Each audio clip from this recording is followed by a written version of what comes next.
இப்ப கடைசி யுத்தம் நம்ம காலத்துல ஸ்டார்ட் ஆயிடுச்சு.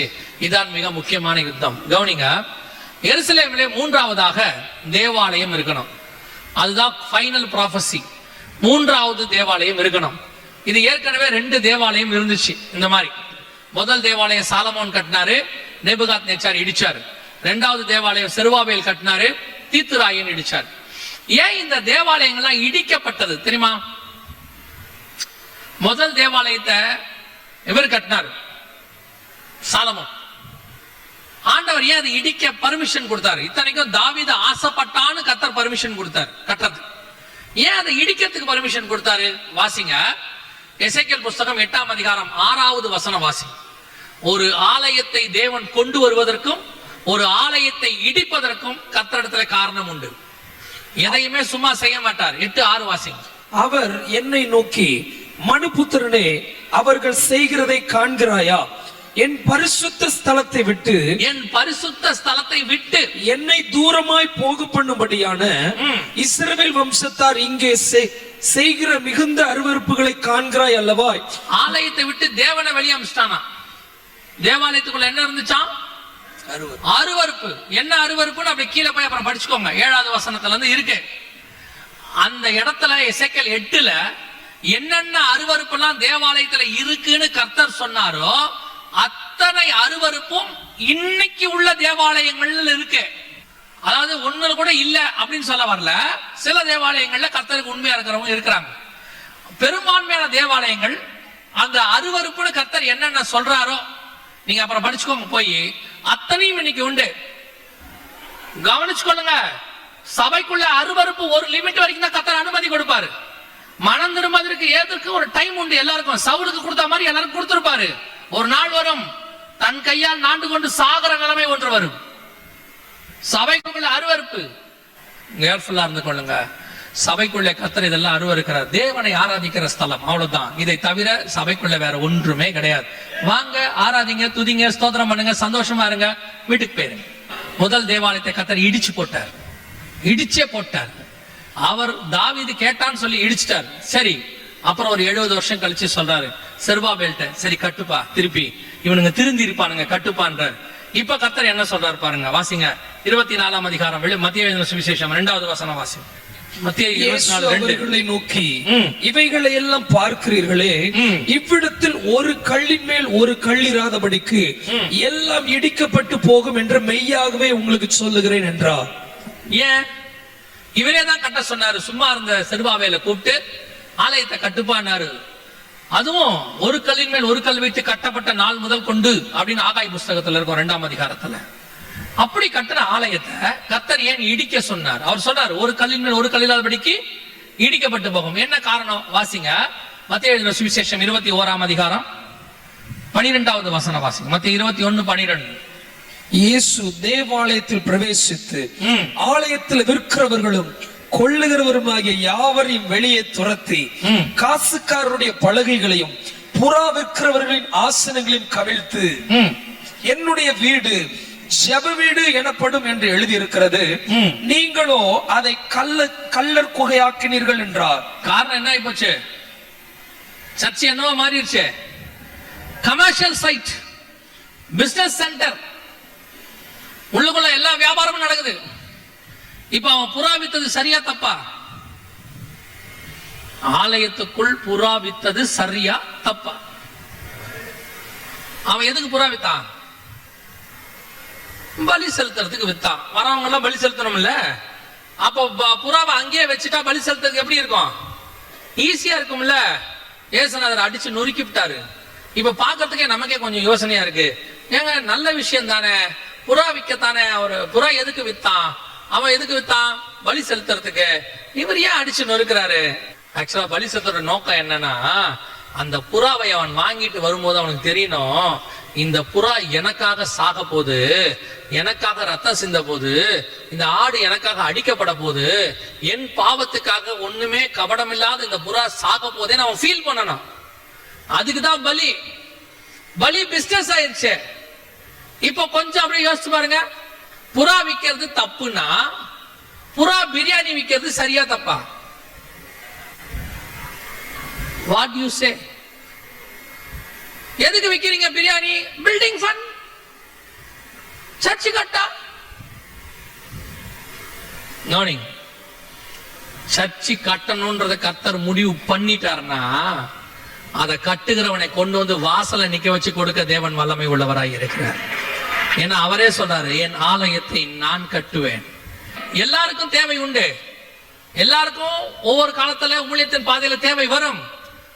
அந்த தேவை வரும்போது சர்வ வல்லமையுள்ள தேவன் ஆட்களை எழுப்புவார். யோசிச்சு பாருங்க, வனாந்தரத்தை திடீர்னு ஆசாரிப்பு கூடாரம் கட்ட சொல்றாரு. அதுவும் சும்மா சொல்லல, 12 கல்லு 12 கலரு, ஆசாரியனுக்கு Dress இந்த கலரு, தலப்பாக இப்படி இருக்கணும், மேஜை இப்படி இருக்கணும், குத்து விளக்கு இப்படி இருக்கணும், அது பசும் பொண்ணு, இது வெங்கலம், அது கொப்பேறு மரம், சீத்தி மரம், இப்படி சொன்னார். ஒவ்வொன்னா சொன்னார். 10 மூடுதிரை, ஒவ்வொரு மூடுதிரையும் ஒவ்வொன்னு, ஒன்னு ஆட்டுத்தோல் ஒன்னு மாட்டுத்தோல். இவ்வளவுக்கும் எங்க போறது? வனாந்தரத்துல.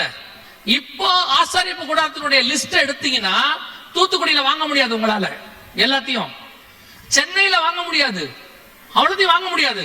ஒவ்வொரு பொருளுக்கும் ஒவ்வொரு இடத்துக்கு போகணும். இவனை பார்த்து ரொம்ப கேஷுவலா சொல்றார் ஆண்டவர், வனாந்தரத்துல நான் சொல்ற மாதிரி கட்டிட்டு போன்ற. எங்க அந்த பொருள் வரும்? எப்படி வந்துச்சு? ஜனங்க எல்லாருமே ஒரே நாள் நைட்ல கிளம்புனவங்க, நைட்டோட நைட்டா கிளம்புனாங்க. நம்ம பாஷையில சொல்லணும்னா எங்க இருந்து வந்துச்சு? ஆண்டவர் சொன்னார் மோசையை பார்த்து, ஒரே ஒரு வாட்டி அனௌன்ஸ் பண்ணு மோசே. என்ன பண்ண போறோம்? ஆசாரிப்பு கூடாரம் கட்ட போறோம்னு மட்டும் அனௌன்ஸ் பண்ணு மோசே. ஒரே ஒரு தடவை தான் அனௌன்ஸ் பண்ணா மோசே. ஆசாரிப்பு கூடாரத்தில் இவர் என்னென்ன சொன்னாரோ அத்தனையும் பக்கத்து கூடாரத்தில் தான் எல்லாமே இருந்தது. அத்தனையும் இந்த கூடாரத்துக்கு வந்து சேர்ந்தது. எப்ப தெரியுமா? இவர்கள் புறப்படும் போதே எகிப்திலேயே கொள்ளையிட்டார்கள் இருக்குல்ல. எதுக்காக கொள்ளையிட்டாங்க தெரியுமா?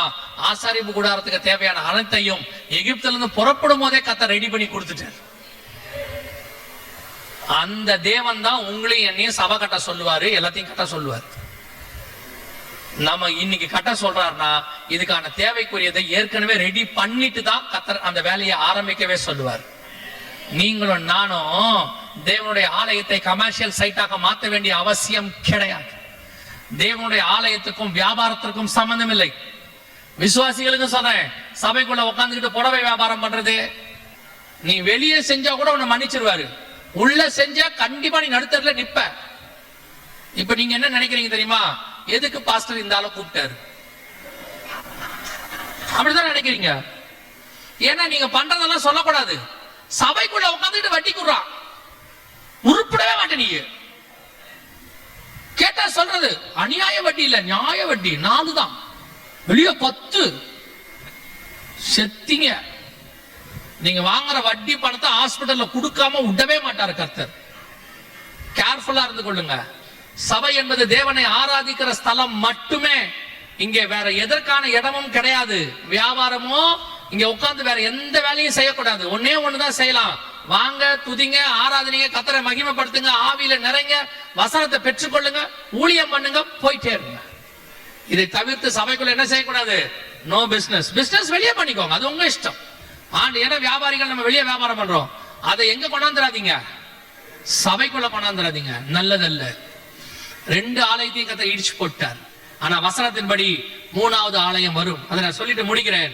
அந்த ஆலயத்துக்கான சண்டை தான் அக்டோபர் மாசம் ஆரம்பிச்சிச்சு.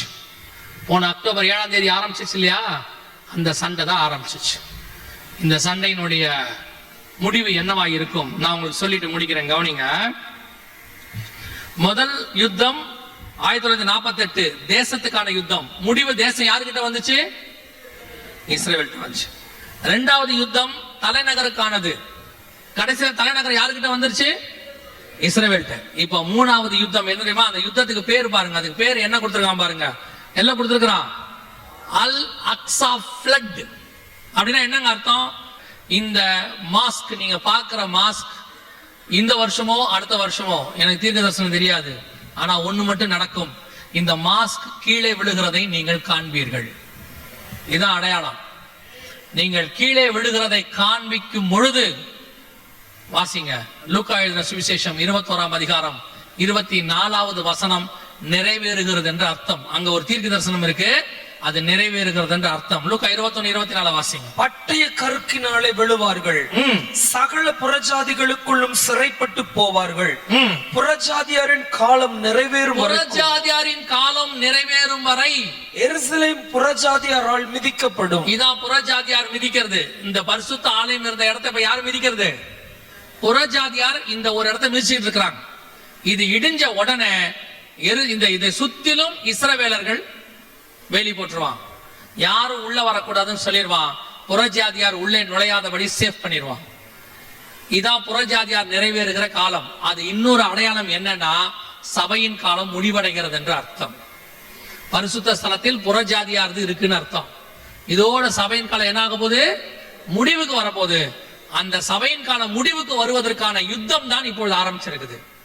இந்த யுத்தத்தினுடைய முடிவு நல்லா தெரிஞ்சுக்கொள்ளுங்க. அது மாஸ்க் விழுந்த உடனே ஆரம்பிக்குதா இல்ல யுத்தத்திலேயே இப்ப ஆரம்பிச்சிருச்சு யுத்தம். அக்டோபர் 7 அதுக்கு நடுவுல இந்த மாஸ்க் விழும். இதை ஒட்டி 3ஆம் உலக யுத்தம் ஆரம்பிக்கும்.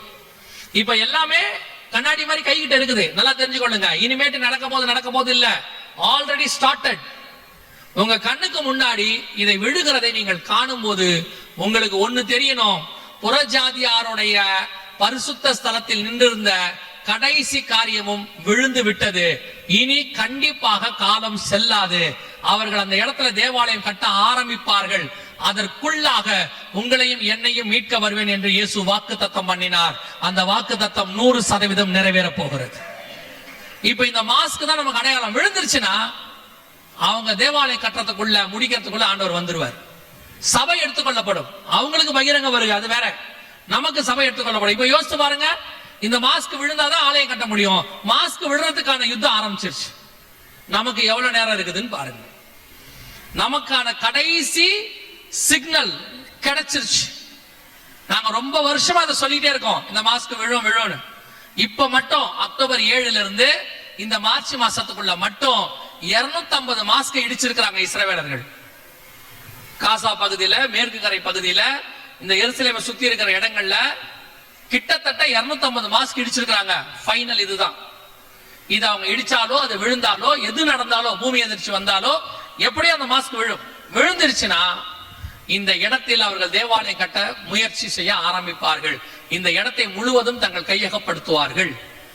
அதான் நமக்கு லாஸ்ட் சைன் சொல்லிட்டு போறோம். ஏதோ உங்களுக்கு மெசேஜ் கொடுத்துட்டு போறோம் நினைக்காதீங்க. சில காஷன், எச்சரிப்பு.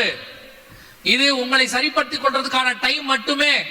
இன்னும் டைம் பத்தாது உங்களை சரி பண்றதுக்கு. ஏன்னா வார் ஆரம்பிச்சிருச்சு. இந்த வார் எதுக்கான வார்னா, இந்த இடத்துக்கான வார்.